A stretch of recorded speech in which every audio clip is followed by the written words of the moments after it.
When I was young, I studied Greek for 7 years straight, 30 minutes to an hour every day, besides Sunday, for 7 years. I never did become a scholar at it, honestly. And most of what I learned is in the back drawers of my mind. But I was really naively thinking that once I get the language mastered, I would be able to figure out all the arguments and trump in all the debates. It's like, well, the Greek says, and when I would pull out the Greek says, I thought I'd win the argument. And one of the first purchases, once I could pull out the Greek New Testament reader, and as I'm reading from this, I'm like, okay, I need a Greek commentary. And I bought me one. And so I'm reading the Greek commentary. It's like, man, this guy's not even a Calvinist. And I'm like, what in the world? And I realized, like, most of the Greek scholars are off on so many problems, you know, like, you can't, the Greek is not what settles things. And now it does add illumination. Greek is like your underwear, adds support, but you don't want people to see it. So Greek helps, it adds color to a black and white scene.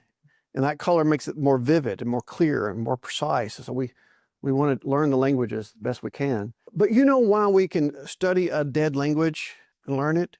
Another thing I learned after studying the language for a long time is I got me a lexicon, you know, a Greek Greek dictionary. And I'm reading these definitions, and it's not like the definitions are inspired. Have you ever noticed that? It's like, how do they get these definitions? What are these definitions? Who's putting these definitions down?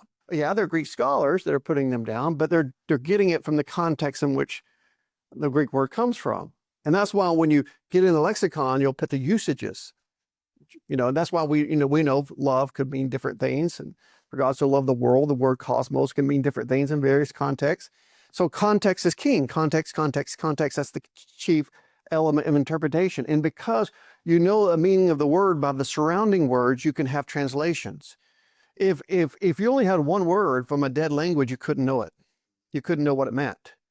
It's the fact that you have a collaboration of words that are put in sentences, and sentences are put in paragraphs. Paragraphs are put into a book, that you can look at the context, then can, through the context, derive the meaning of any particular word within the context. So context is how you, and that's why it can be translated into English, and the authority and the inspiration and the authority of scriptures comes through the inspiration, because we're not translating just a single word. And I only say that is because this monogeneus is a single word. And so you don't want to just camp out on one word and build a whole theology on it.